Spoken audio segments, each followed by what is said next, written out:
All right, damn, I had to tweet that thing out. What is going on? Rodolfo is back in the house. Now, I know I'm feeling good. It is Wednesday night.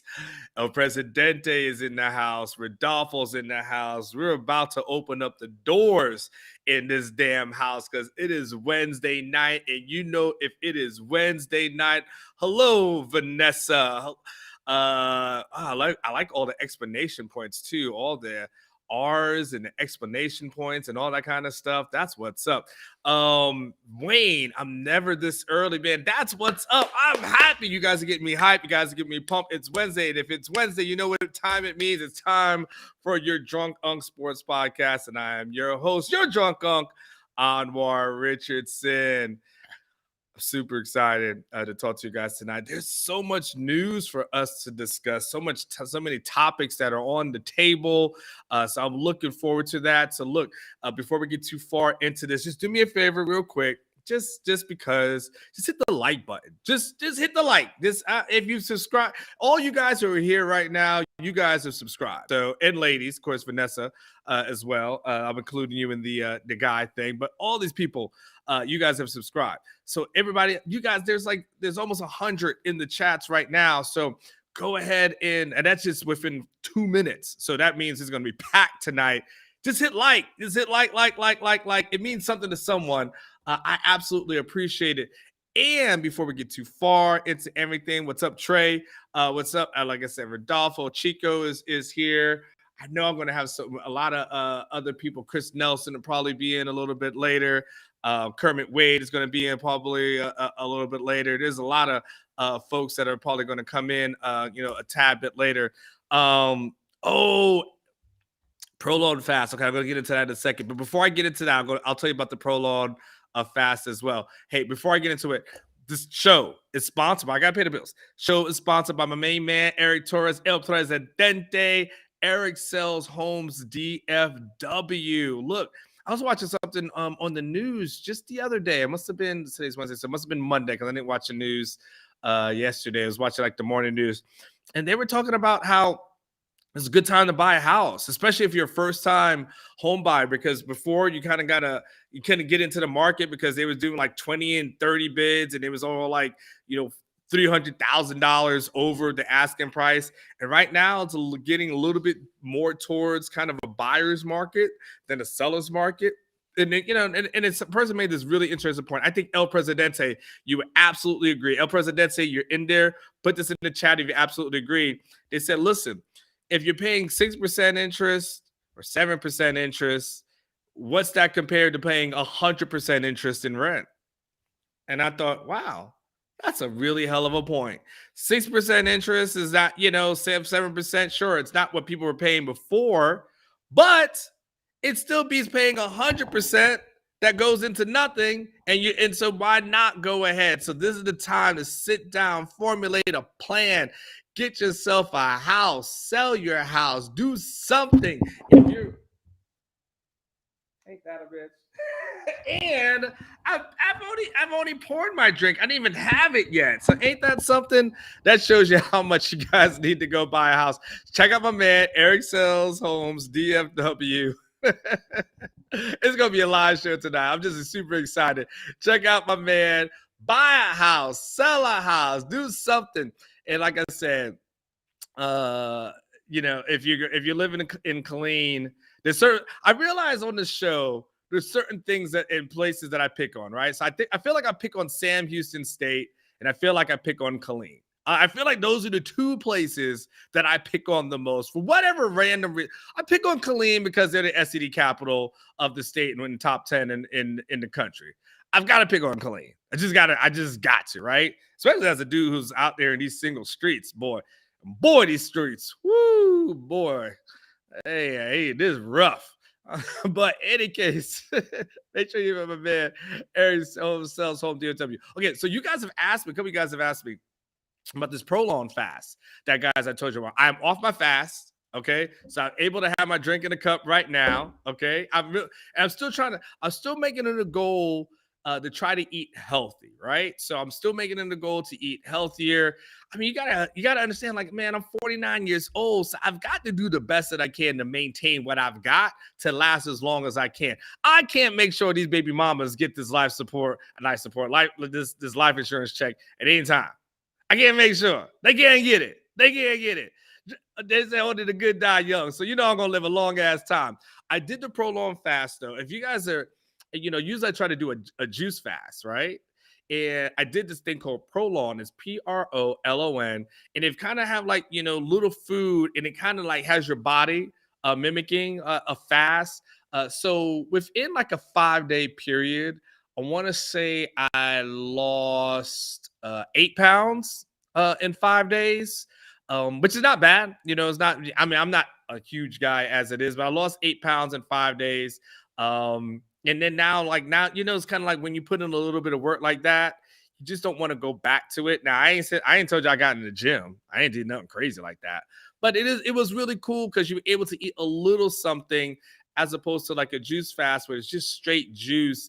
And there's like, I just felt hungry at times. So, this thing was really good. So I felt really good about it. No alcohol. Obviously no sugars that I had during that time frame, some waters, lots of tea. So it came with like teas, little kind of cracker things, little bars to eat in the morning. It was pretty cool. So if you guys are ever interested in doing something like that or trying to cut some weight or want to just try to do a healthy reset, go ahead and try that. Now watch, I did all that and I get it. No, I won't jinx myself. I'm like, I'll get in a car crash tomorrow. But like the healthiest guy in the morgue because I got in a car crash. But that thing actually worked for me. So go ahead and check that out. Again, super, super excited. Did you guys check out my man, Young Buck, Kieran, earlier? Like, how was he doing? Tell me about him. Oh, I got to tell you guys something real funny, real good before we go too far into the topics and go too far into the show. We'll get there in a second. Blake, are you still around? Blake, are you here? I want to ask you something. Blake, come on in. Yeah. I have to brag on my man, Blake. Blake was in Vegas, and Blake actually came out ahead in Vegas after spending. How many days were you out there, Blake? 3.5 days or so. Yeah. How many? 3.5. Sorry, I think my connection cut out. 3.5. And I was down too. First night not so good. Second night a little bit better. Third night we made it back. It was a good trip, and that's 2 trips in a row to Vegas where I've come out on top. So maybe we wait a while for the next one. Can I, Blake? I want to tell the people. Blake gave a pro tip early today, and I thought it was genius for what he does for the slots. And I'm going to allow Blake to share this for you because I know you guys are starting thinking about, hey, I'm going to go to Vegas at some point, probably maybe in springtime or something to that effect. You like maybe you go to those parties and. Uncle's too old for that shit, right? I'm not getting online to do a Sunday party, nor am I spending like $700 a bottle or anything like that. I did that one time, Blake, a few years ago when I was with my younger son's mom. We went out to Vegas, and I was like, I'm going to splurge, right? So I got us a VIP section. It was for a Ludacris concert that was in one of the hotels. I forget which one it was. Ludacris concert. The bottles were $700. So I got 2 bottles. Right? And then at that time, she allowed me to pick whatever women that I wanted to have in the VIP section. So I ended up pulling a bunch of different women, this and that, and it was a fantastic time. I didn't mind like spending all the money that happened. Okay, but I'm gonna see if I can find. I'm gonna see as we talk about this. I'm gonna look and see if I find a picture. Tell everybody some of your gambling advice that you've given. I want you to give that. Let me see if I can go into my cloud and find some pictures real quick.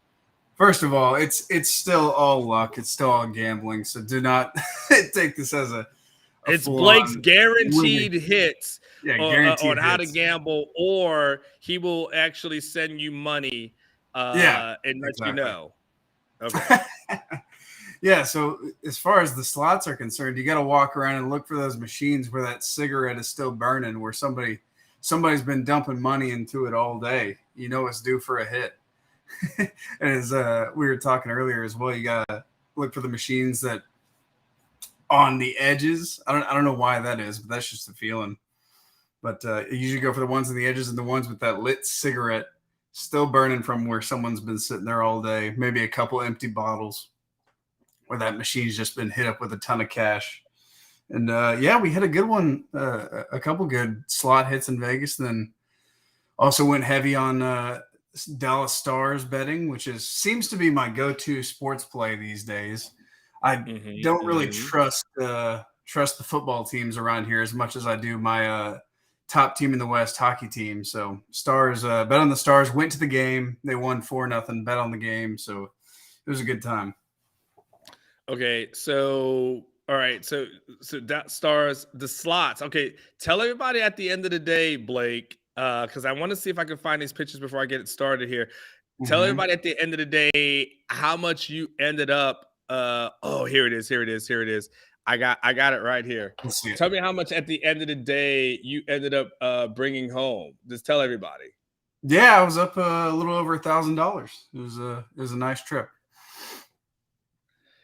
All right, hold on. I'm excited to see this picture now. Okay, all right. I've got a few of them. Hold on 1 second. Do you want me to send these to you, Blake, and you put them on the screen? Like, how do you want me to do that? You just want me to show it on the phone? Just show it on the phone real quick if you can. Okay, so yeah. Let's see. A little bit. Right, yeah, there you go. So that's me sitting in there. Hold on. This is hold on. I have some more. Hold on 1 second. Hold on.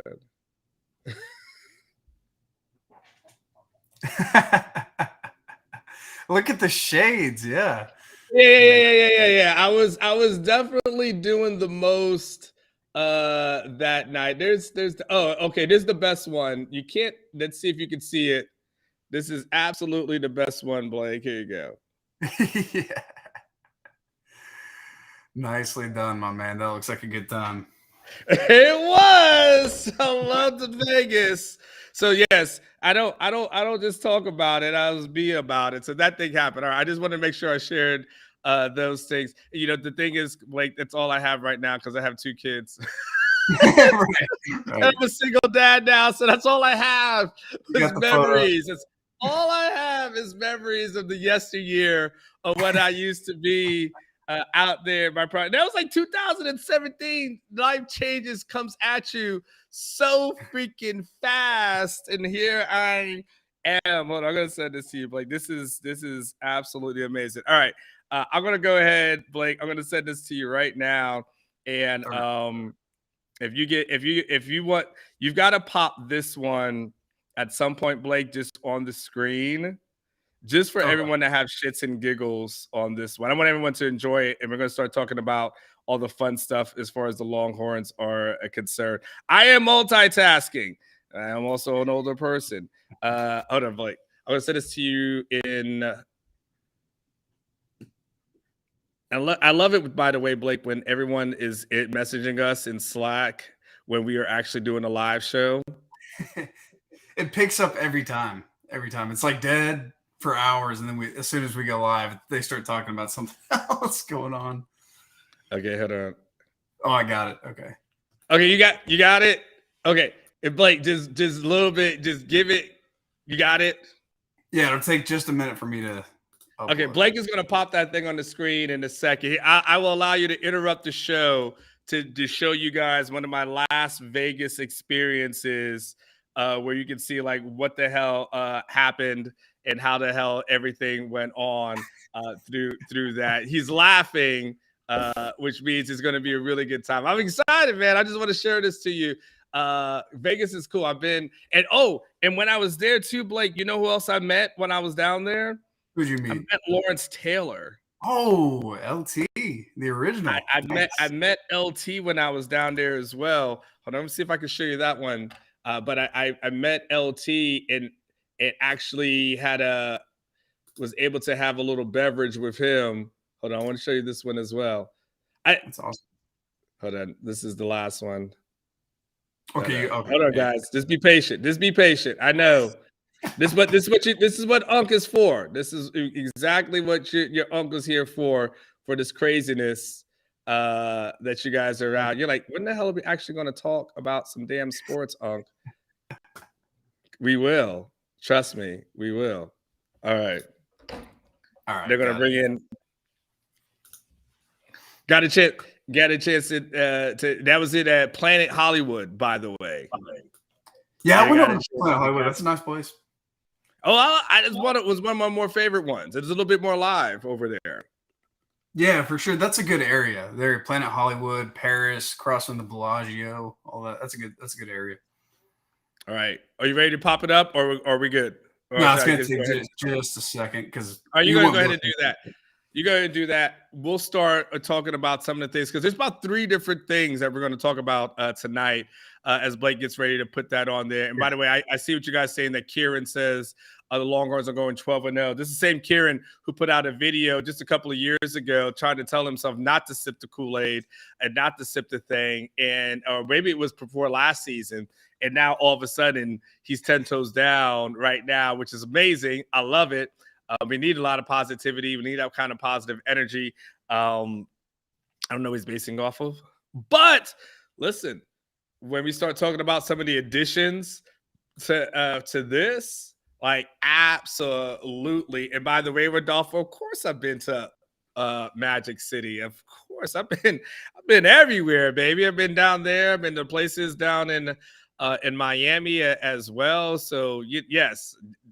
Unc was single for a long time. So Unc has been traveling and doing a lot of things. I guess Unc's been single for most of his life. You ready to show him on more? All right, you guys are ready? All right, this is when he was talking about Vegas. This is one of the last times I was in Vegas. Yeah. So remember I told you I bought a bunch of bottles for the Ludacris concert, and I just bought up I just pulled different women out of the audience, and like you could be in my VIP section, and you can see like the little dad bod that I had right there, a little bit of a gut right there. But I just pulled them all in, and then that was obviously me with LT. So that was one of the last times I was in Vegas. 2017 is when Unc was doing the damn thing. So I'm telling you, I live my best life. When I'm gone, you guys are gonna say, "Man, Unc lived it up." Like I'm just telling you, I definitely. Did that. And by the way, ain't too many Longhorn shows that are out there that are this wild and this off the chain. And I right out the gate. And I barely have had a drink, which is amazing. All right, let's go ahead and get into it. All right. Thanks, Blake. I love Blake. Texas has been able to, it's interesting. This evening, I was trying to think about what am I going to talk about? Like, there's not a lot going on. There's, Carrie says, stay out of Vegas. You're going to end up with another wife. Hell no. Not fixing to do that again, Carrie. No. We're good. And you know what? I'm going to be honest with you. Sidebar, as a single dude, right now as a single father dating, it's really hard because I got my kids all the damn time. I got at least one of them all the time. So like, it's really kind of hard to like pull off the dating thing. Like, and then I got to figure out, am I just going to pay for a babysitter to go out on every single date? Like that's $100 out the rip. And then another 100, 125. Like, am I spending $225 every single date?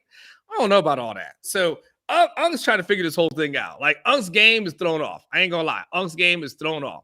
Unc needs his youngest son's mother to move back. Because right now it's hard out here for a pimp. I ain't gonna lie. It's hard to be a pimp as a single dad. I'm not gonna lie. It's hard to be a pimp as a single dad.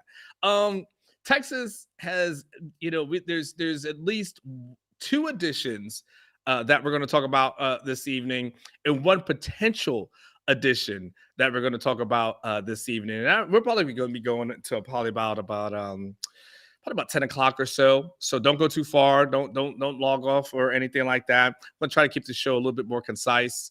and a little bit more direct to the point. But let's talk about the news of the night. The first things that, yes, Sam Storm, Junk Unk did go wild. I'll tell you, your uncle's here for a reason.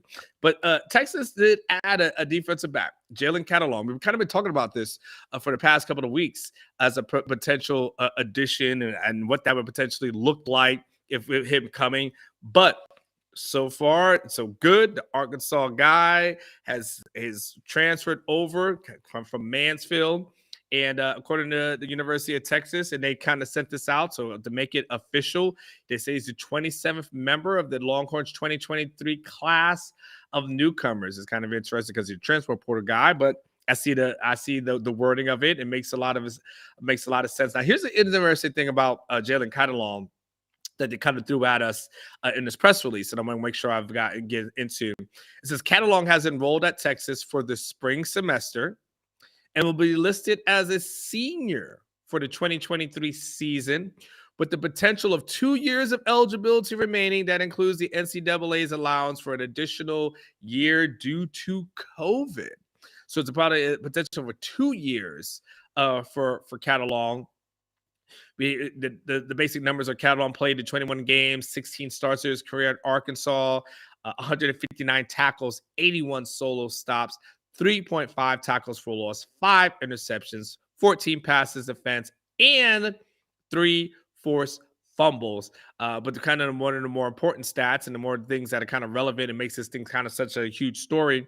Of course, as a redshirt freshman in 2022, he was a semifinalist for the Thorpe Award, which is pretty damn amazing. It's kind of for the nation's top defensive back. He was also a freshman All-American by the Football Writers Association of America. Like, I can read down the list. I don't want to make it too boring, but here is the basic thing, and this is what you really need to know. I think just to summarize it, and this is why as a Texas fan, you should be really happy tonight. Texas is one again going into the portal and found themselves a defensive back who could be someone who starts for them on day one. It's kind of like when you looked at Ryan Watts, right? And you were able to see what Ryan Watts was able to do this past year.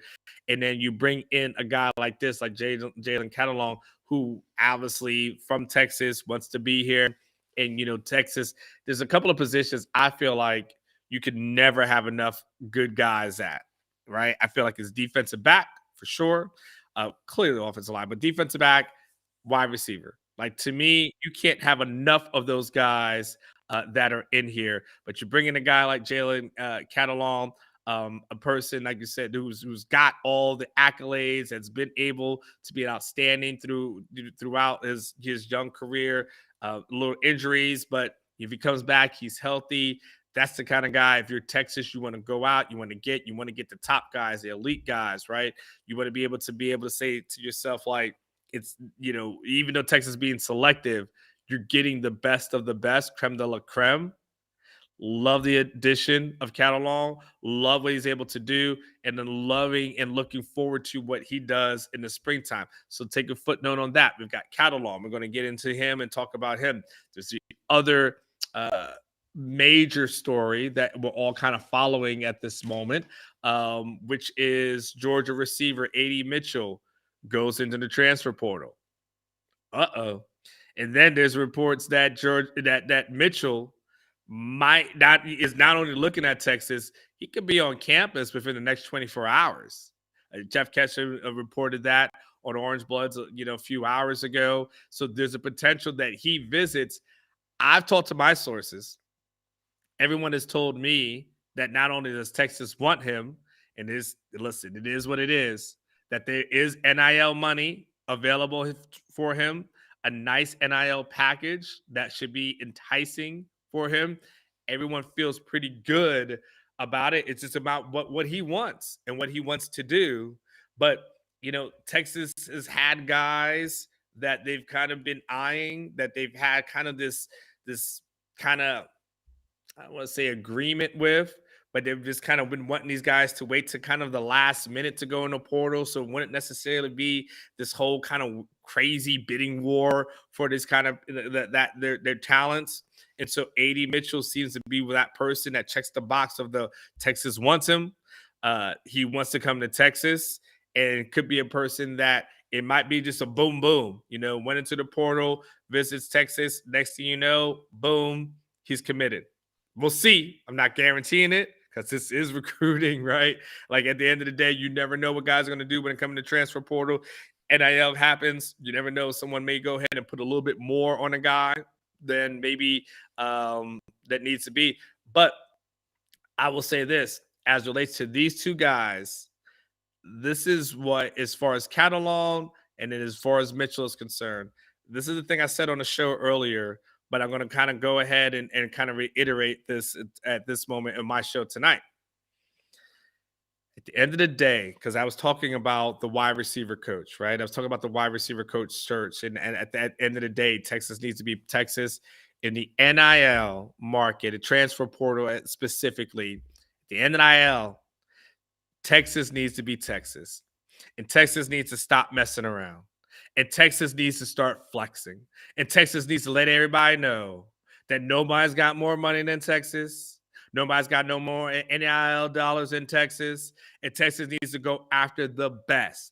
We don't have to worry about, oh my goodness, is this a backdoor deal? And all these other bullshit things that you had to worry about before, right?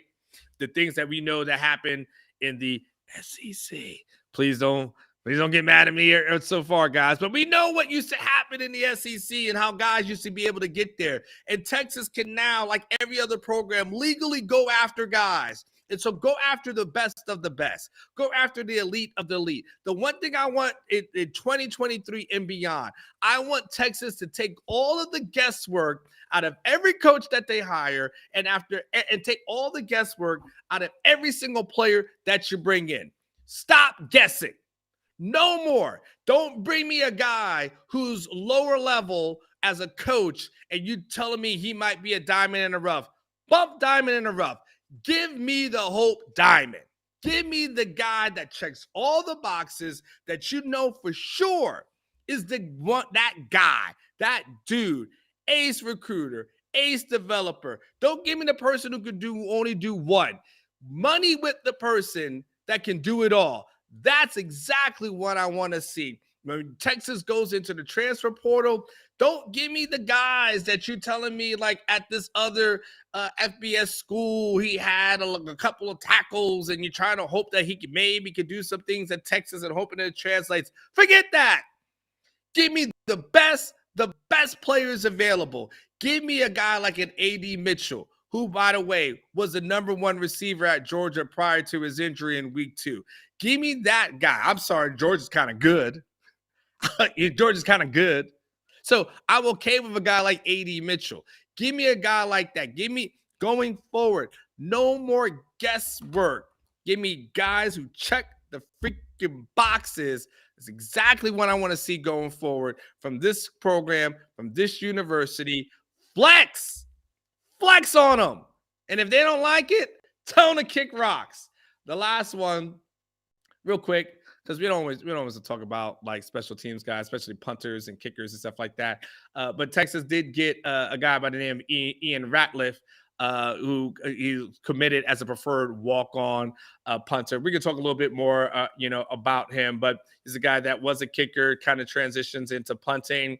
He's got a chance to, potentially come in. The Stanford punter, Ryan Sanborn, will be here for, this year.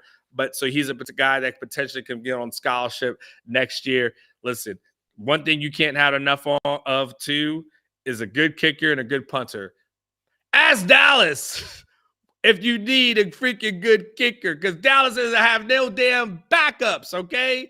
Ask Dallas what that means. Sometimes when kickers go south, they never come back up north, okay? Sometimes when punters start getting into the zone, they just never come out of it. And I mean like a bad zone. So absolutely go ahead and bring in those kind of guys because, yeah, he's a preferred walk-on, but a walk-on can lead to something else special in the future. That's important. I think that's a very important picker for them. All right, so let me bring in my guys. Let me bring in my crew, Tom G, El Presidente. I want to bring you guys in. How are you? How's everyone doing? It's good to see you on a Wednesday. El Presidente, El Tom G. El Presidente, how are you doing? I'm good.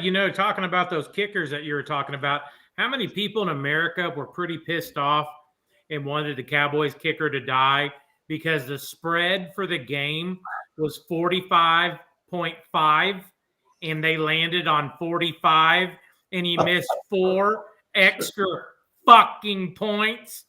Not that I'm bitter. Imagine you might be one of them. I'm not bitter. I'm just saying. you sure projected, and we picked up on that pretty damn quick because you sure were projecting to like other people and like, how many people upset? I'm like, it sounds like you. Yeah. Oh yeah. Not very happy with our kicker right now, but it's one of those things. Not very happy with our kicker. Tom, how are you? Have you been in any near bar fights with any opposing fans this week? No, I'm doing great. It's funny, El Presidente. I'm sitting there watching the game and just pissed off and screaming at the TV about the punter. The kicker. And then by the time we're up, 24-0, 27, I'm like, just stop trying to kick it. Just go for the 2 point. Really? Yeah, no, it was. I thought they brought it back up in. Yeah. Today. And if this guy doesn't get his shit together Thursday, then the backup's going to be the one kicking. I agree with that. The emotions here in Dallas are high right now because now you're talking about a 1992 playoff game. We got revenge from last year with the Cowboys losing to San Francisco. Yeah. I mean, everything's in a buzz around here right now. It's the only thing you can kind of hold on with football right now. This is the last team left standing, depending on what, with your pro allegiances and things like that. So, I didn't think I thought Tom Magic would happen. Even when they were up 24-0, I thought to myself, Tom Brady's going to score 3 touchdowns in a row, 3 2-point conversions in a row, and we're going to go into the fourth quarter, and it's going to be 24-24 because this asshole kicker can't make a damn extra point. I was never worried. Once we went up by 3 scores, I was never worried. I hear you. I was. I was. Well, he's technically missed 5 in a row, right? Dating back to the Washington game. So you might need some help. Yes. So he might have gone off on a deep end. All right, let me ask you. I'll start with you, El Presidente. Texas brings in Jalen Catalon, the kid from Arkansas. I know you well enough, and of course, Tom G, I know you guys well enough that you guys have done your research. I know you've been doing your digging, probably watching some film on them, getting deep into the stats and the analytics. President, I'll start with you. Your initial thought on bringing in Catalon to the Longhorn program. A huge get for Sark and the defensive staff, especially Blake Gideon. If the All-American from Louisiana, the freshman that's coming in, if he's not ready to go, you have a proven commodity if he is healthy, a proven SEC first team all commodity if he's ready to go. And guess what? His girlfriend lives in Austin, so he's going to be happy as can be too. I mean, you want to talk about the stars aligning at a position of need where we didn't have very much depth. This is a home run get for Texas. I got to watch him play a little bit. He is a local kid. He is from Mansfield. He was at Mansfield Legacy, about 8 miles from the house. And, I remember the recruitment for him, and just Texas always kind of seemed behind with the old staff. And I get it. He wanted to go do something different, and he got to experience it. But, watching the highlights of him this week, when he is healthy, he is one of the top 5 to 7 in the whole game of the in college football. What about you, Tom G? What did you think when you heard the news? Yeah, so I went and watched about 13 minutes of film on him from past games and everything. I think the things that stand out to me, one, he's a built dude.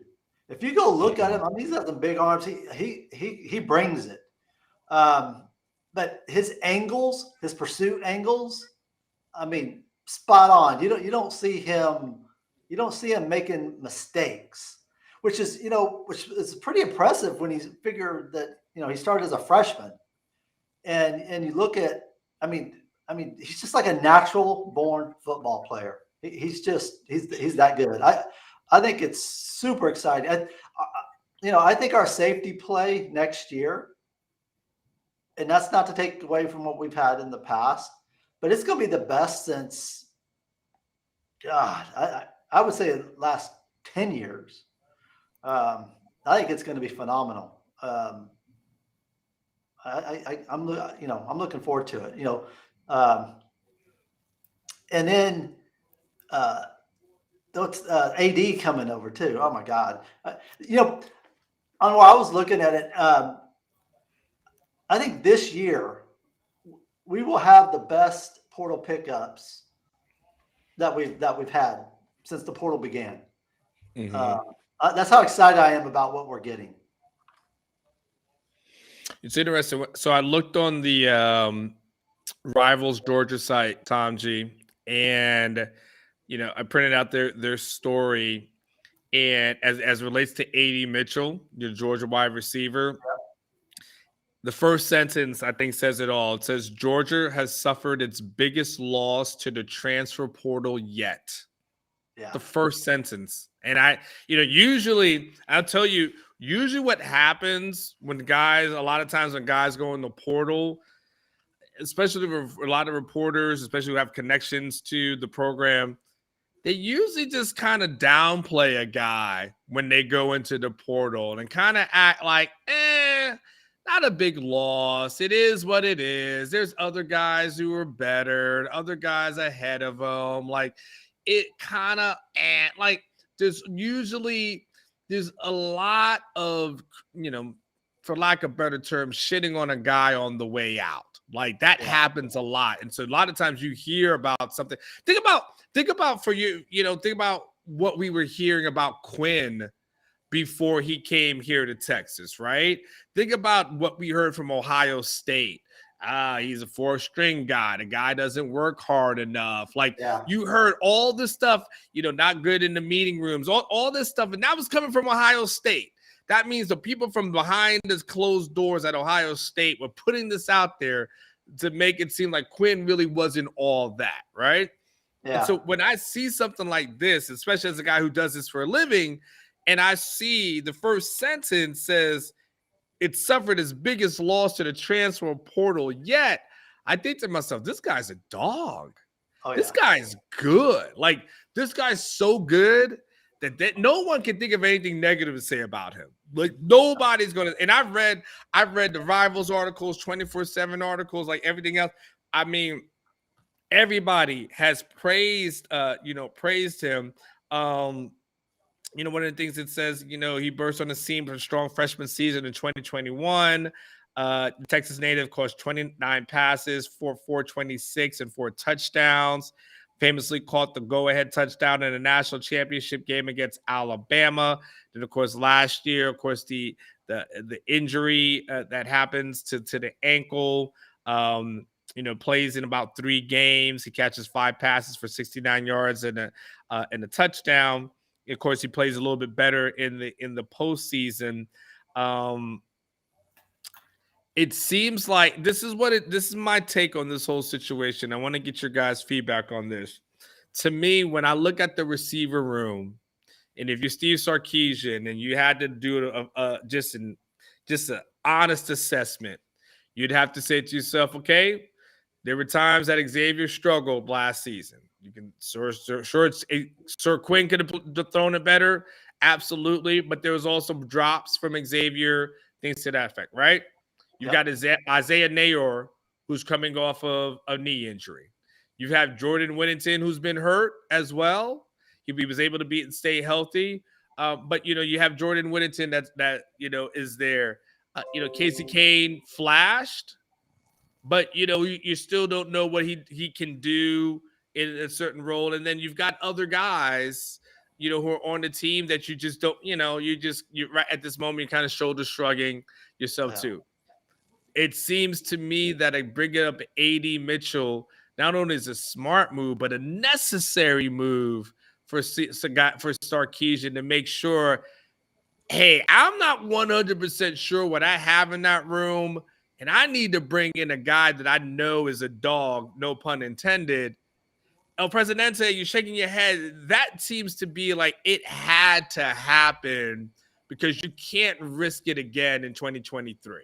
And you can't risk it again, and we have a dude with, and I call him a dude because he has street credit, and that street credit goes on one finger and on another finger because he has 2 rings to his credit. He's played in the biggest games on the stage. He was a great teammate because you can see the admiration for him, on his departure, and something that room lacked, whether it was from the coaching position or from the wide receiver position, because we saw some tantrums on the sideline, especially that Oklahoma State game when there was a certain wide receiver throwing up gang signs at his position coach. There is not a dude. There's not a guy in there. There's not. And I would think Whittington would be that guy, but Jordan is a lead by example guy, not a fiery guy, not a me guy whatsoever. And I'm not saying the other guys are me guys, but there is no voice. So what I am praying he comes in and does is the lead by example. Let me show you the way. Let me show you what, a 2-time national championship caliber player is going to bring to the room. And then I'm going to, we don't question some of these guys' work ethic, but results on the fields are the only thing that we ever care about. And for me, that's the number one stat that always shows up. You can have a bad week at practice. We've all played the game. We've all played some type of game, but you come back and you have a great game and all is forgiven and things like that. But, for some of these guys going into their 3rd year, to their 4th year, or to their 5th year, it is time for the light to shine, especially receiver number 1, Worthy, because right now, if we sign this kid's not coming to sit the bench. So who is 2 and who is 3? And you've got some guys coming off, and you've got the Dallas Morning News Player of the Year coming in too, Cooks from DeSoto. I mean, you've got some cats now. But the greatest thing if this signing happens is I've always felt like Worthy has dabbed his foot out, 1 foot out the door, because he's always not happy. That door can hit you now, because if we make this signing, then, we've got someone to come in. Not that I want this, but there is someone to step up. Tom G, are you about to say something? And we'll do the super chat. Yeah. So after you. I think he's right. This signing was necessary, and I think it was most necessary for Quinn, because I felt that X was out of. He just didn't look comfortable running all those deep routes and things like that. We clearly didn't fight for the ball or track the ball well. Well, when you look at just some of the film from number 5 in Georgia, right? AD, he flat out, he was tracking ball. He was fighting. Go look at the Alabama game. I mean, he was fighting for that ball.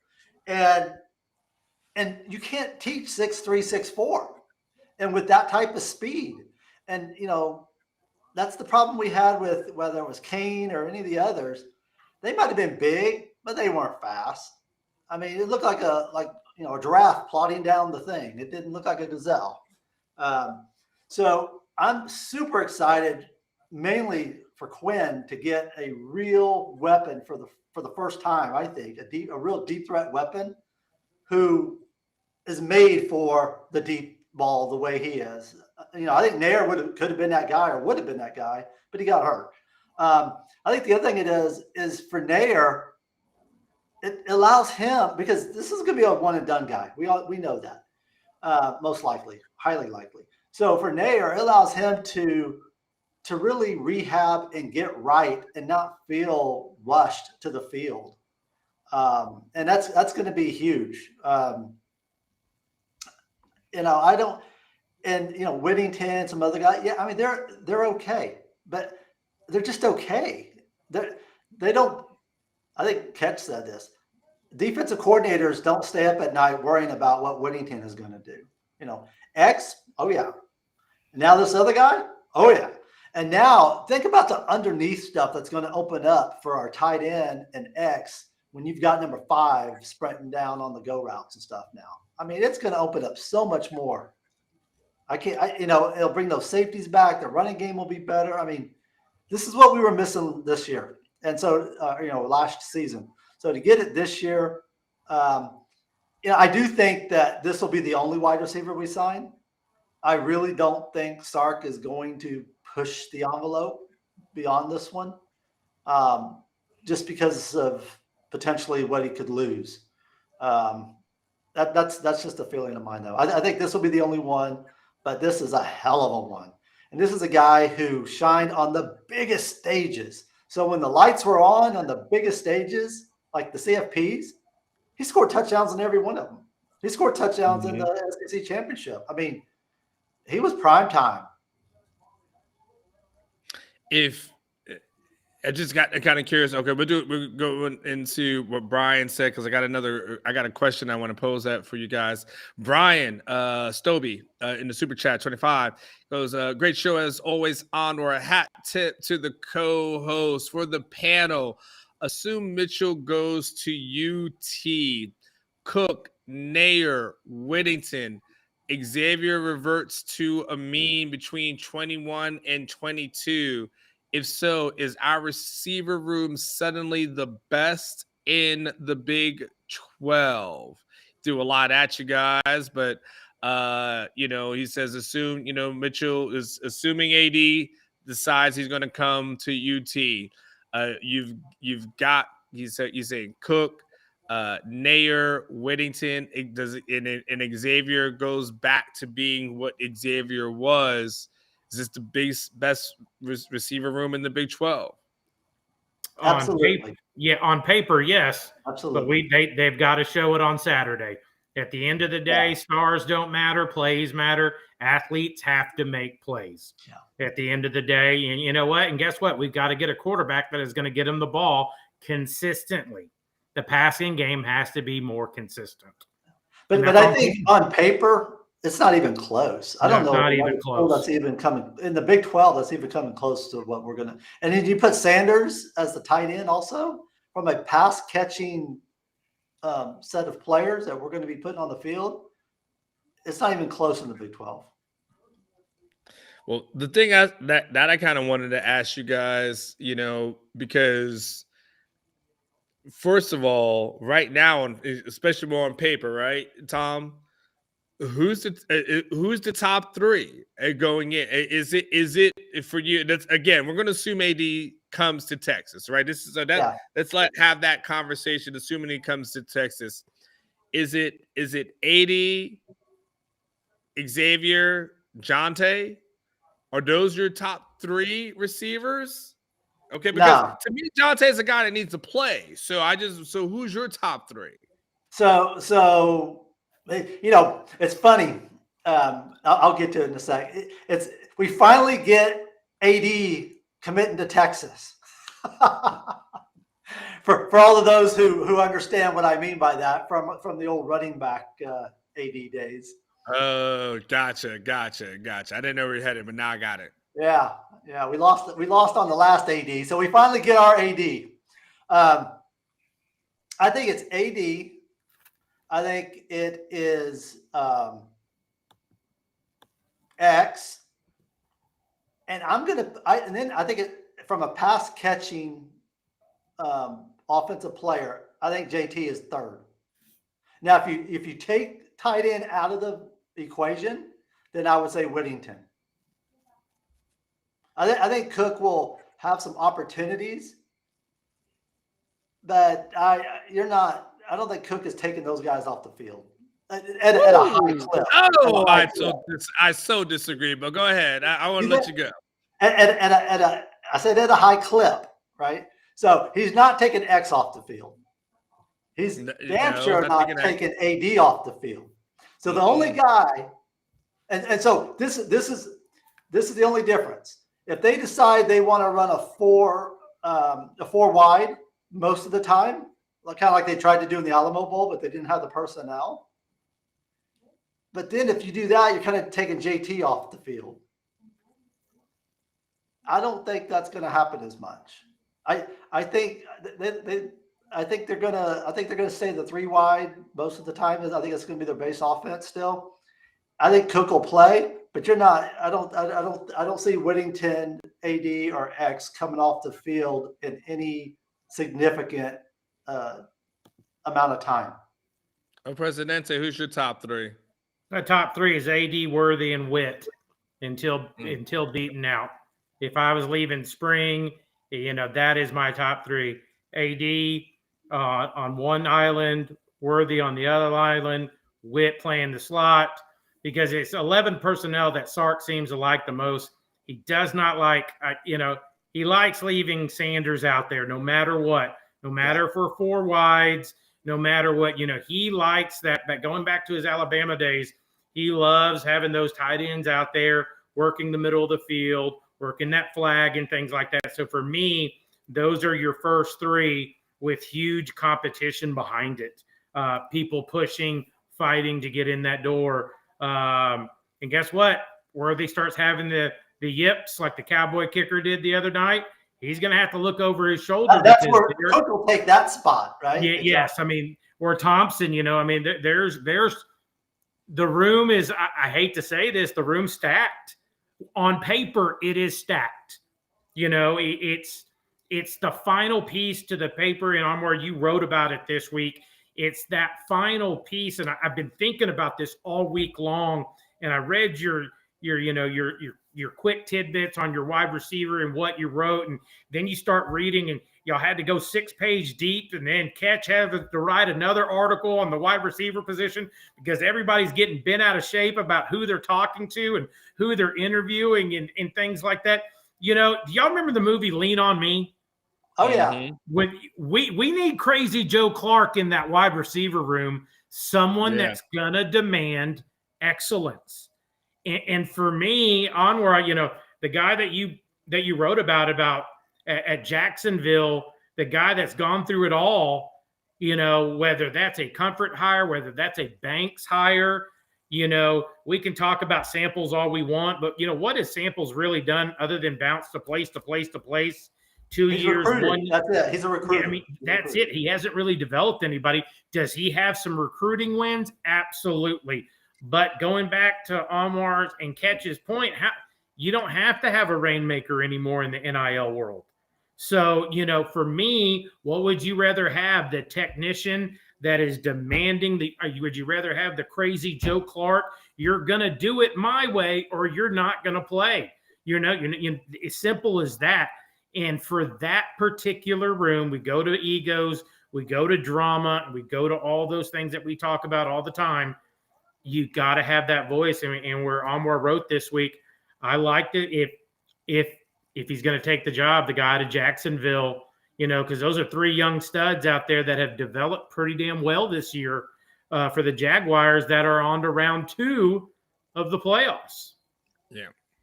I think one thing that Texas fans and I think players are going to have to start getting used to is that Steve Sarkisian recruits at a high level.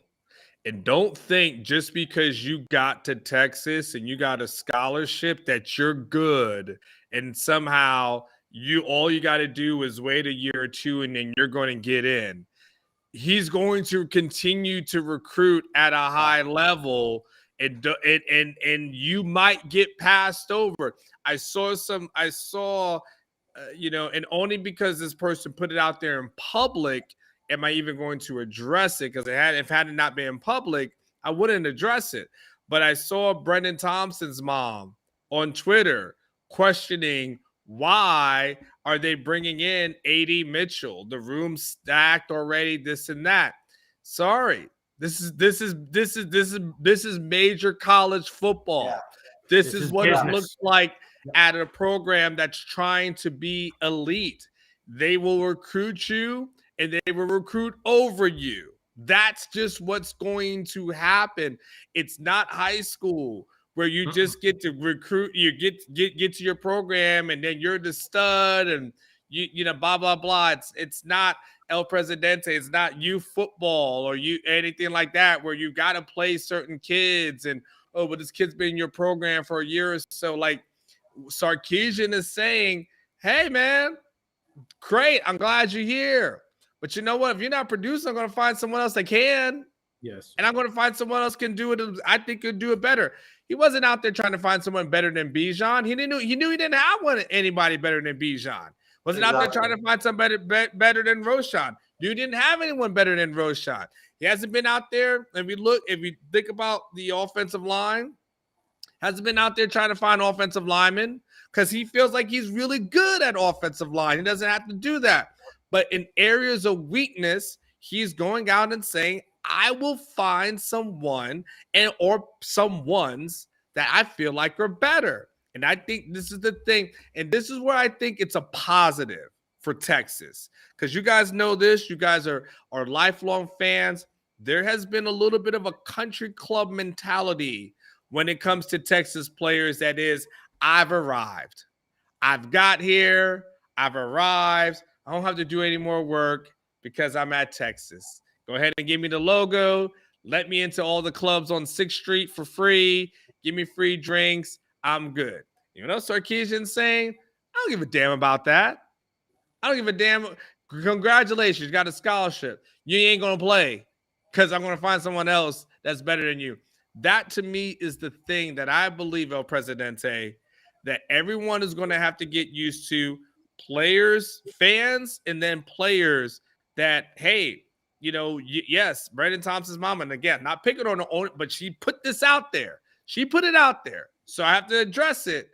Hey, but Sarkisian ain't operating like that. He's going to look for the best. And if he can upgrade, he's going to do it. Yeah. And he should. Absolutely, he should. And you know, Clinton in the chat says iron sharpens iron. You're exactly right. Like, there is not a better way to put it than what you're saying on where, you know, hey, this is a business. This isn't AAA basketball. This isn't club volleyball. This isn't youth soccer. Everybody thinks their kids are MVPs until you get to this stage. And guess what? There's always someone being recruited that can go right over you on the depth chart. Ask Logan Parr. He came in here with a lot of expectations, and now he's at SMU. He never really got on the field because he could not battle himself on the way on the field. And then here comes this outstanding freshman football class, and he got passed over. And then we've added another class to it. So, you know, I tell my daughter this, the one that plays college volleyball all the time. What are you doing today? Are you getting better today? Are you outworking the girls on campus today? You know, because she had to learn the hard way her freshman year. She went from stud to dud very quickly. And I told her, you know, it's hard to go. You know, I was traveling all over the state watching her play her freshman year. She never played. And, you know, for some of these kids that have always played their whole life and they get to the stage like this, and then, you know, why are they bringing in this 5-star? Why are they bringing in this graduate transfer recruit? Why, you know, do I need to start looking over my shoulder? This is going to light a fire under X. Yep. Because now if he starts, you know, dropping some balls or having some just issues, the yips, so to speak, yep, he now will find himself on the side. Because they got some dudes now that can step up, and they didn't have that. He knew no matter what he did on that field, he was going out there the very next play. Yeah, and by the way, I know people are saying I may have misconstrued the her question. You know, at the end of the day, if you're starting to question a person who potentially is transferring your program, or why they left, or what their motivations are, I mean, at the end of the day, you can connect the dots, right? Absolutely. And so connect the dots as to why are you questioning this, you know, as opposed to like, say, great, hope this makes the team better. Come on, guys. We understand it. Let's not be dumb. And again, it's put it in the public thing. It's not to throw shade or anything to that effect. But at the end of the day, this is what happens when parents are speaking for the kids, right? If you want to get on there and speak for the kids, then those kind of things you kind of open yourself up to, and that's the kind of thing that happens. So I like that. I like the thought process. I like everything like that. One of the last topics let's get into, guys, and then we'll do some parting shots here in a second. We're still waiting to see what happens with the receivers coach. So we're staying with that receivers thing. El Presidente, of all the names that you've heard, do any of them move you? Do any of those names move you at all? Or to your point, it's like, look, we got NIL, just give me a developer talent and I'm good to go. I'm happy with whoever. It doesn't need to be a quote unquote rainmaker. Just give me a good coach and I'm good to go. I was thinking about this week. I was like, Gilbert, the high school relation coach that we just lost to North Texas, he took a position role. I almost thought to myself, Stark, why don't you just tell him to not move that truck because of his great relationships in East Dallas and South Dallas and move him to the wide receiver coach? But then I started thinking about that. You're making that transition. It's kind of a transition, and I get why he's doing it at North Texas and things like that. I just thought that was a big asset to lose. But going back to your question, the only other name that intrigued me, I don't think Samples is coming. Him and Carrington got a together deal out there at Arizona State, which is fine. They're buddies and things like that. But for me, the name that moved me the most was the Jacksonville wide receiver coach. He's coaching the pros. And ultimately, you want that guy to be able to say, hey, guys, I've been in the pros. This is how they do it. Are you going to do it my way so I can help you get to the pros? Or are you going to continuously keep on doing it your way and, you're not in the pros?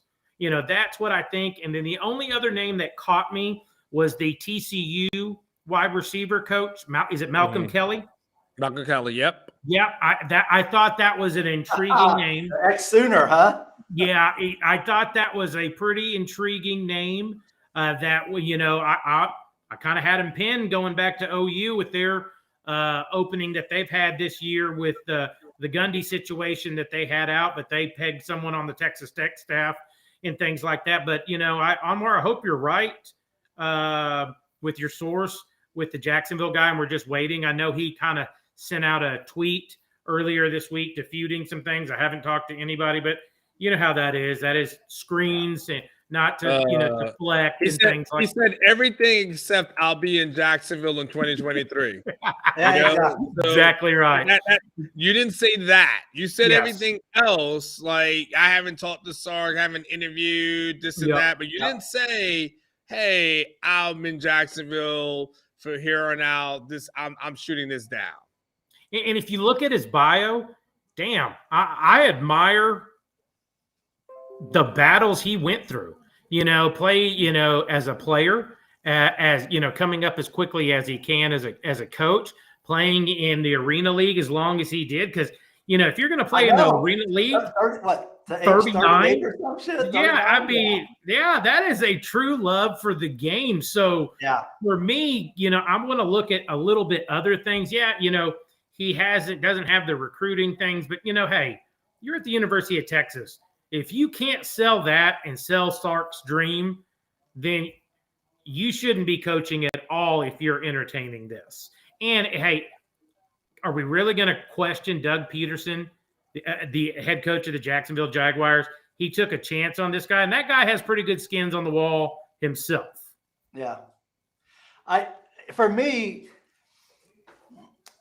when this first started, to me, I was a Samples guy.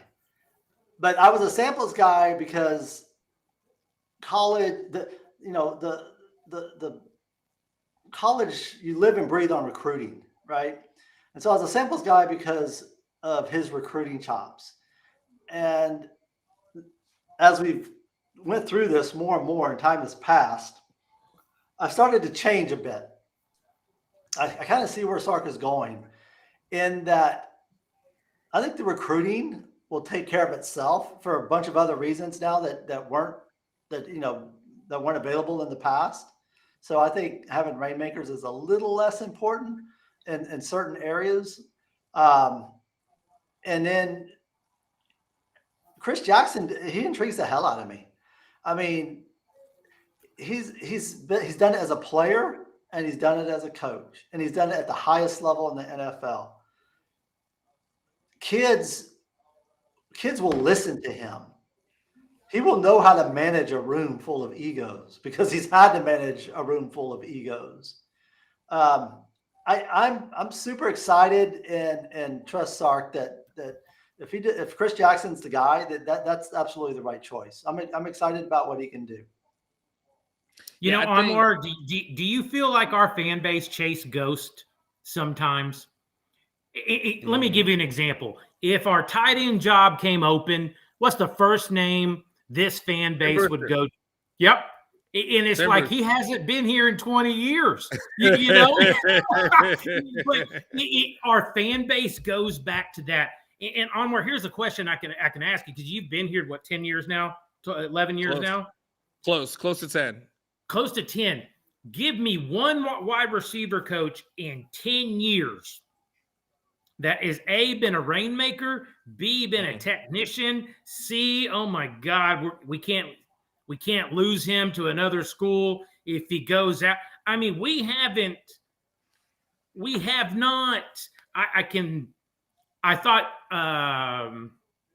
the original hire on Herman's staff, and then it went south quickly, was probably the best. Drew Maringer? Yes. Mm-hmm. If I had to say between all these years. Oh, no. I thought he was awful. But give me another name. Give me another name. It ain't Maringer. Hard. Sure. It is hard. I mean, that proves your point, right? Yeah. I mean, the last great wide receiver coach I could think of around here. God dang, I hate saying this. Bobby Kennedy? It was in the Mac Brown days. Yeah, you got to go back to the Mac Brown days, and that's kind of sad. You can't name a wide receiver coach that's been a damn around here with the talent that we've had here. But it's Bobby Kennedy is the last decent receiver coach that we had. Yeah. Mm. No, I mean, you're right. There hasn't been since I've been here. I believe I've only seen 2 receivers drafted. Yeah.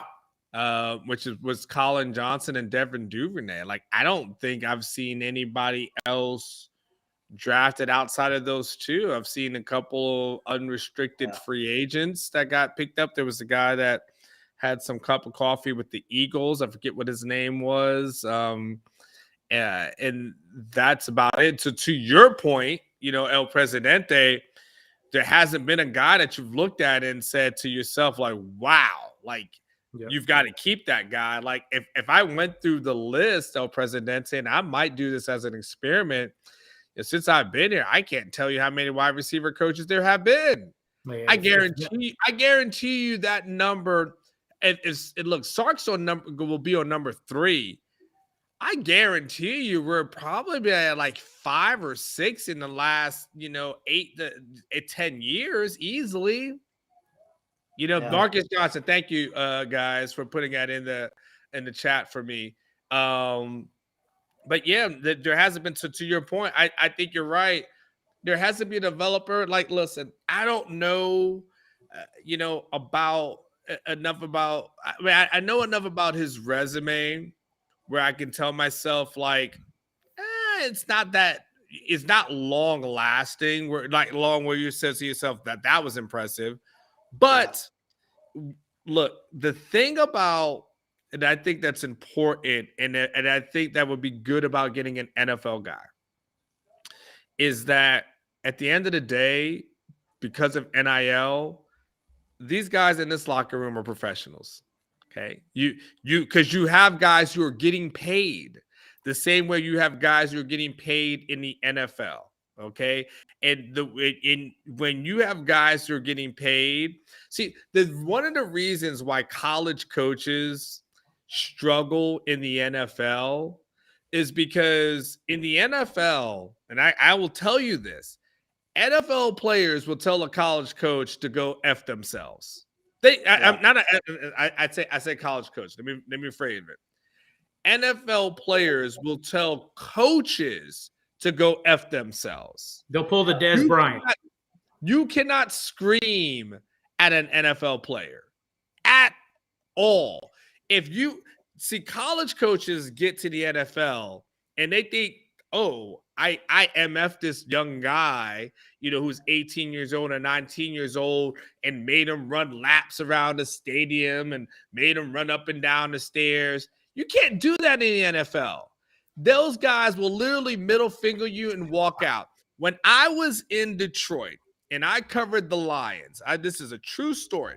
It's very true. It's verified. When I was covering the Lions, Ndamukong Suh was in Detroit.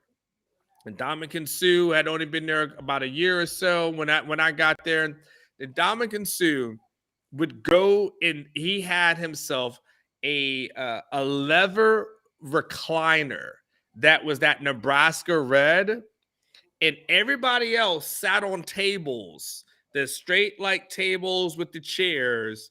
And then Ndamukong Suh had his own recliner that he would sit in the back of the meeting room and just relax and chill and prop his feet up while everybody else sat on tables, this and that. And nobody in the Lions organization was going to tell Ndamukong Suh that he couldn't have his own personalized Nebraska chair back there. Not a single one. So eventually, about a year or so later, this thing kind of circulated and stuff like that. And then eventually Ndamukong decided that he would buy everybody else recliners because it was kind of a bad look. Yeah. The point is, in the NFL, guys, you can't bully them. Yeah. Because they're making too much money. And they're going to tell you to go F yourself and F the horse that you rode in on. If you tell me you're going to get yourself an NFL coach who knows how to deal with this, who knows how to manage it, who's not going to take the college approach of saying, sit the F up in the meeting room, you listen to me. He's not going to be a Tim Brewster? No, I saw that. I'm saving that for my column on Sunday. One of my things. You can't do that. Nope. You can't do that. They will tell you where to go and how to get there. So that's, I think, the benefit of getting an NFL guy who understands, man, you've got to manage this thing. You've got to be able to talk to these guys and relate to these guys. And you've got to be able to kind of convince them of what's important to do. But you can't try to bully them. Because if you just try to tell them, man, you better freaking go out there and this and this and that, or else they're going to tell you, I'm making 6 figures a year at University of Texas. What the hell are you going to tell me? Yeah, and I'm 18. I'm 19. Yeah. You know what I'm saying? Yeah. That's where I think the benefit is. Okay. And the only thing the one person, Omar, what last thing? The one person I wish Sark would have said, okay, what do we got to do to get you here? Would be the Alabama coach, Holman Wiggins. Yeah. That's the one name that I wish this would have worked out for. If you look at his... I wasn't impressed with him. I mean, Alabama's receivers sucked this year. Well, but since 2019, if you go look, since the day he's been on campus, he has 7 wide receivers in the pros right now. Yeah, no, I agree with that part. You know, for me as a point in that room, look at my skins. We talk about that. Look at my skins. Look what I've done. Things like that. If we're gonna go, was that Wiggins or was that because Saban let him walk and didn't even blink? No. Wiggins is still there. No. That was a fake post. Yeah, That was a fake post. It was a fake post. post. Oh, all right. I saw the post where it said Wiggins is gone. Yeah, that was fake. That was from someone that was unfortunately someone was being a jackass and put that out there. All right. Yeah, but just for me, from a production Bill O'Brien gone? I hope not. Is who? Bill O'Brien. I hope he's not gone. Yeah. No, I think someone was that because he was still on a recruiting trip like that morning. So I don't think that any of that was accurate. Okay. So El Presidente, I agree with you with Wiggins. His history is good, but this year he did not do good with his room at all. Well, I mean, is that the Bill O'Brien kill you offense that killed a Houston organization? It could have been that too. Yeah. They weren't putting up the points that, I guarantee you, if we ask those Alabama people, do they miss Sark? And they'll tell you 100 times yes, compared to this week, Jacksonville's going to lose.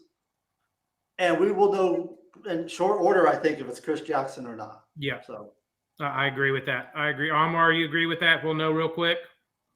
Yeah, I mean, well, I don't know Jacksonville's going to lose, but I too, we'll see what happens though. It's the playoffs. The thing about the playoffs is always going to be one team at some point that's kind of has a little bit of a Cinderella run. Jacksonville is one of these teams that I'm like, look, if a dude throws 4 interceptions in a game and you still win, like that might be that team that's just a team of destiny. I'm just putting it out there. Yeah. There's some things that just it doesn't make sense.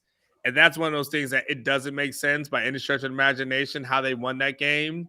And they did. And I'm like, so to your point, I agree with you. In theory, Tom, they should probably lose. But when I see a team do something weird like that, I'm like, I don't know. Well, do you agree if they do lose within 72 hours? Maybe it shouldn't take long. Shouldn't take long. Quick, right? Yeah. Shouldn't take long because look, any of the college guys that Sarkisian wanted there are available and could be hired today. Right. So the fact that he hasn't hired them today, if he wanted Rashad Samples, he could have been there. Yeah. If he wanted Falani doesn't have a job right now. He could be here right now, right? If he wanted the TCU guy, if he wanted the UTSA guy, all those guys could be here right now and here for Junior Day. They're not. So that means Sark is holding out for someone else. Obviously, he's holding out for the Jacksonville guy, and he's waiting. That's all. Yeah, I'm good with that. Yep, I agree. Yeah. All right, let's do party shots.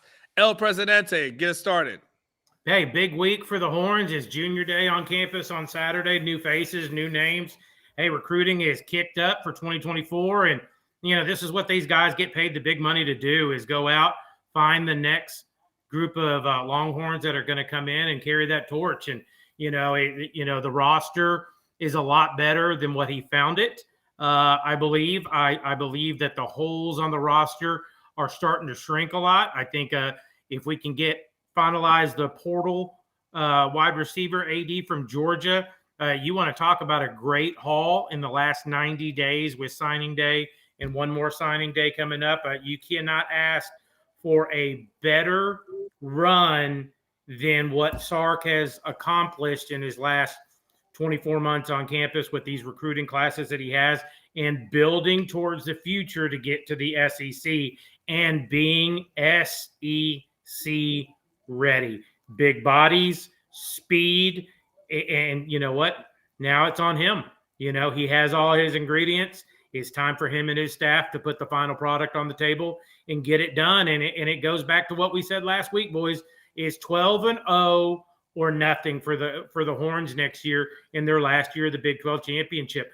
That is what everybody is expecting, and there's a lot of questions to be, answered during the spring. Do we have a quarterback?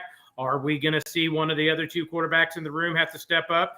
There's a lot, you've already starting to hear the things about Arch and the young guys already on the field till 12 o'clock at night, throwing the ball around. And to me, all those reports you hear is nothing but positive. So for me, the future looks bright. We are building and getting SEC ready. But you know what? We have one final piece of business to take care of, and that's winning the Big 12 championship. Tom G. Yeah, I mean, I concur with a lot of what you said. So I'm excited about what we're doing in the portal. About damn time, I'll say that. I would say, Sark is addressing the holes that he feels that we have, and so where we can make clear starter upgrades. We don't see that on the defensive line yet, so that tells me that he's more inclined to believe that the talent he has is better than what he can get in the portal, and I'm going to go trust that evaluation. And I think we all should. I'm excited about next season, from our offensive line, our skill players, our defense. I think it's going to be, I think it's going to be better. As hard as that is to believe, because we made significant strides, but I think we can even be better next year, especially on the back end.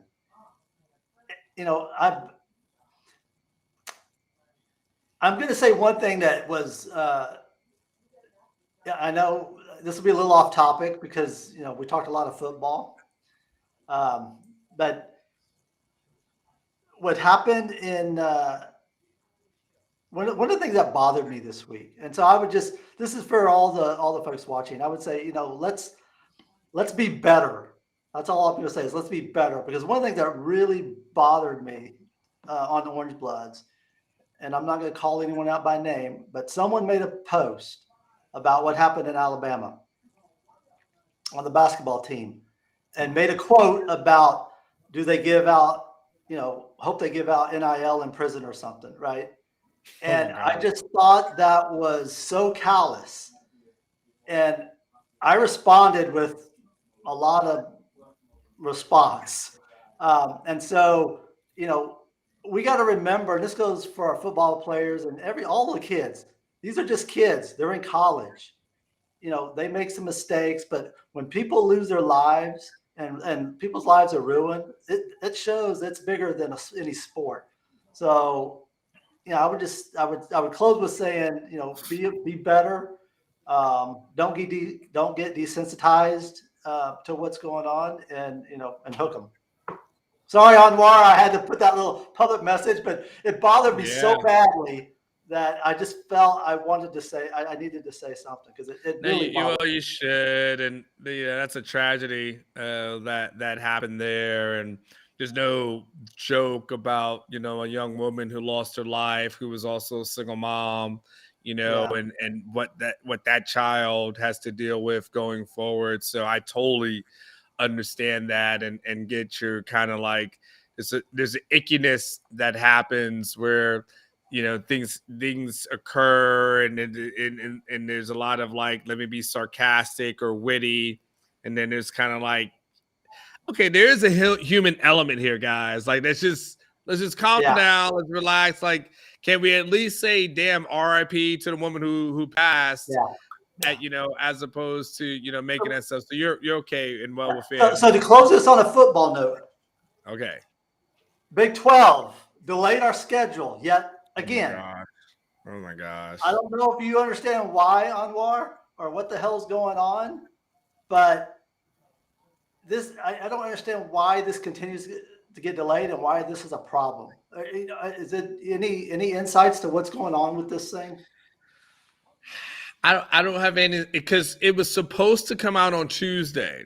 That's what they had said. It was going to come out on Tuesday, and then we see something that says it's going to be at the end of this month.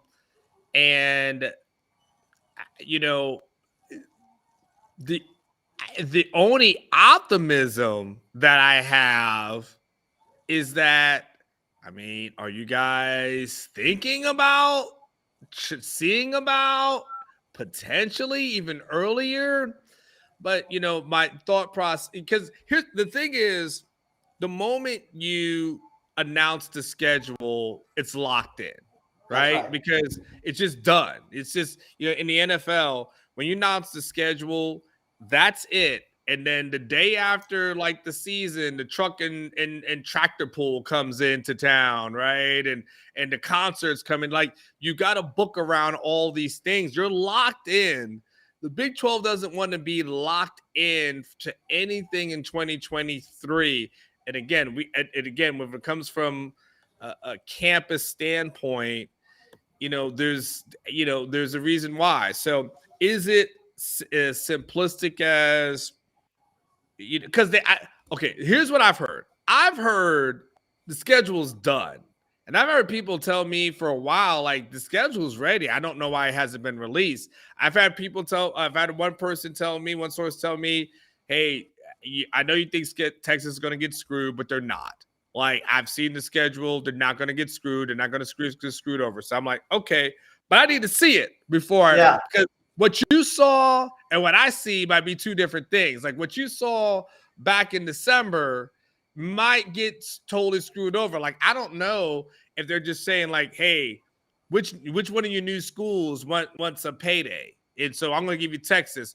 I don't know if they're going to say, hey, you two get Texas, you two get Oklahoma, and that's what we're going to do. We're just going to divide it up evenly. I'm waiting for that. So to your point, to your question, Tom G, I don't have anything at this moment that clearly defines why we are waiting so long for something that we typically get at the beginning of December. Yeah, I just didn't understand what was taking so long. No, I wish I had a great answer. Texas is getting screwed. I'm telling you right now. Yeah. All three of us are going to be in Provo, Utah in late November. That's what's going to happen. No. Not only that, El Presidente, then the following week we'll probably be in Cincinnati. Yes. Freezing our ass off there as well. Yep, and then to the armpit of Texas down in Houston for a Thursday night game. It's going to be something stupid like that. I can deal with a game at NRG if it's against Houston. I can deal with that. So yeah, I would definitely. I mean, NRG has got to be where it's at, right? It's got to be NRG. It's got to be NRG. Yeah. So I can deal with that. There's got to be something to that effect. As far as my party shot is concerned, not too much. Really excited. Enjoyed you guys with the show. We did. My youngest son, my fourth grader, who's on his fifth grade AAU basketball team. Tried out, made the team again. They're gonna start doing that. So that now they're going to start doing some more traveling as far as that is concerned. In fact, I'm going to put in the chat, I'm going to show you guys some highlights. I put together a video. I'm one of these dads, but I don't really broadcast it. I don't really broadcast it or anything like that. But I'll put it. Hold on, let me put this in this chat real quick, and everyone can see. But he's a defensive kid, and so in this thing that you guys are about to see, this was against 6th and 7th graders that he was playing against as a 4th grader down in San Antonio. Hold on, let me see. Let me put this right here. I'm gonna chat as myself. Okay. Here's the real question. How are the moms looking at this tournament? I need to know. You need to know, like, we need to have a conversation. I mean, hey guys, I'm just wondering, every time you go to one of these big tournaments, there are moms everywhere. There are moms. But here's the thing. I never know if the dads are around or not. Gotcha. So, then you got to do like the quick, like, look at the ring kind of thing. And, like, is there a ring finger now? And then, sometimes moms, like, they just decide, like, I'm just rolling out and I don't have the ring on. Right. So there's that.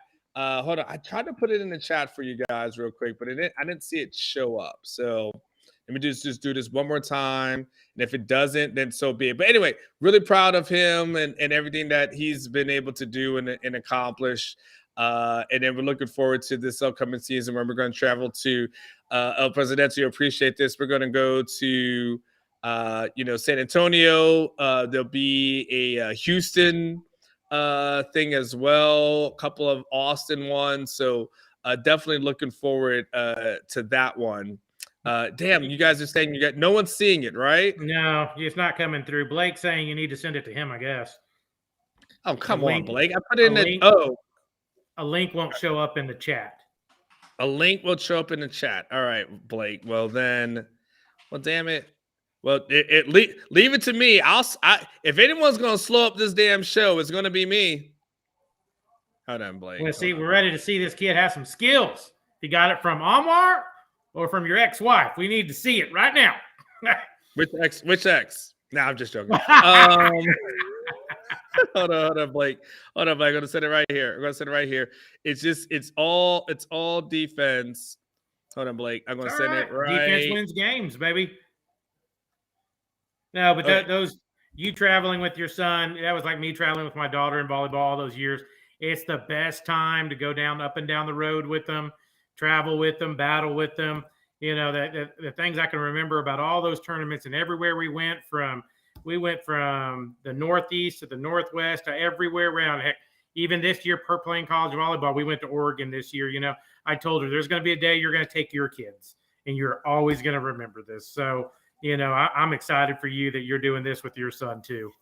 There it is. Man. And so I think Blake put it down in the chat or something like that. So if you guys get a chance and just want to check it out, you definitely can. But super proud and happy for my little guy and what we're doing here. But I will tell you this, in my LeVar Ball oh no. my LeVar Ball statement, there's a lot. I'm going to close on this. My oldest is doing really, really good, but watch out for my young one, because I'm telling you, this kid who's 4.5 is a killer. And I'm just going to warn you in advance that the oldest one is good. And when that young one comes along, I'm telling you, Daddy, that's going to be Daddy's retirement fund right there. I can promise you. I'll look at him with the little steal on, Lar.